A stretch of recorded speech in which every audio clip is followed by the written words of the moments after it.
I mean, for me, it's like it's kind of strange because like for me, it's crazy that we both share that. I actually saw Rush for the first time ever in that same year, 2011. Yeah. I was 15 years old. I saw him in June of 2011. Right, I turned 15 in May. So I just turned 15 years old. Basically, just finished up like freshman year of high school when I went to go see that concert out at the Gibson Amphitheater in L.A. The Gibson is, for those of you that are out there in L.A., the Gibson is no longer around, right? It got torn down, and they made it into Harry Potter World. That's basically they used to have an amphitheater, Alex, like right next to Universal Studios. And Wow. it was an indoor amp. It was actually an outdoor amphitheater first, way back in the 70s, and they made it indoors. And it was a great place to see shows. They tore it down sadly and made Harry Potter World, but that's where I saw Rush. And same thing like you, Alex. It changed my life. Seeing one of the best bands ever, one of the most iconic, rock bands ever. Just having so much, some of the best live shows that we have ever seen in music history, and seeing them at that age, I think really changed everything for me.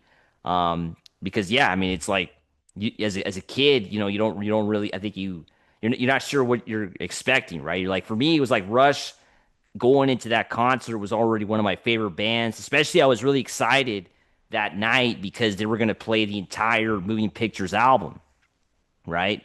They were going to. That's basically what that whole tour was about, to celebrate 30 years of one of the greatest albums ever. I was talking about this the other day on my show, on my radio show, that this album, Moving Pictures, was probably one of the best, if not the best album ever. I think in history, right? Especially for rock. I mean, it's just that good from start to finish.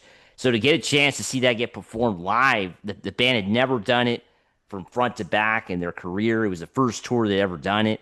So I was so excited to go see that, right? I was like, wow, this is going to be awesome, right? I mean, it's one of my favorite albums. I own it on CD. I had been playing the CD like front to back over and over Hmm. again. Because I'm a big CD guy. Even then, still love CDs, and even back then, of course, that was like the only way I listened to music. They didn't have all the streaming stuff yet.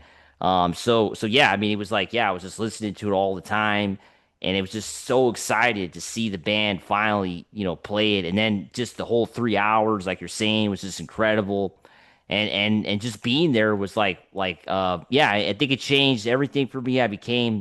I definitely got more into the genre of rock and roll for sure after that. And I think it was pivotal being at that age, right? I was still pretty young, 15 years old. So yeah, I mean, I think all of us Rush. I think for a lot of Rush fans out there, their live show is what changed it all for them.